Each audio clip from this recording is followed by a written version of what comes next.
নাজিৰাত মৰেল পুলিচৰ ঘটনা নাজিৰা সমজিলাত আইন শৃংখলাৰ ব্যাপক অৱনতি নাজিৰাৰ এখন গাঁৱত সংঘটিত হৈছে মৰেল পুলিচৰ জঘন্য ঘটনা মৰেল পুলিচিঙৰ ঘটনাৰ এটা ভিডিঅ'ত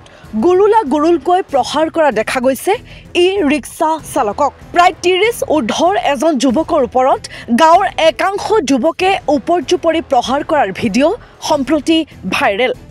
এদল উদণ্ড লোকে এজন ই ৰিক্সা চালকক মাৰপিটৰ ভিডিঅ' ভাইৰেল কৰে ক্ষীৰোদ গগৈ নামৰ ছ'চিয়েল মিডিয়া ফেচবুকত থকা একাউণ্টৰ গৰাকীয়ে আহত যুৱকজনৰ পৰিচয় বৰ্তমানেও লাভ কৰা হোৱা নাই কিন্তু ইয়াৰ পিছতে এতিয়া প্ৰশ্ন হৈছে যে অপৰাধ ৰোধৰ বাবে নাজিৰা আৰক্ষীৰ ভূমিকাৰ ওপৰত ভৱিষ্যতে এইদৰে ছাগলী চুৰৰ সন্দেহত মৰেল পুলিচিঙৰ দৰে বিক্ষিপ্ত আন বহু জঘন্য অপৰাধ সংঘটিত হৈ যাব গতিকে এই ঘটনাৰ সন্দৰ্ভত আৰক্ষীয়ে কি ব্যৱস্থা হাতত লয় সেয়া আগন্তুক সময়তে হ'ব লক্ষণীয়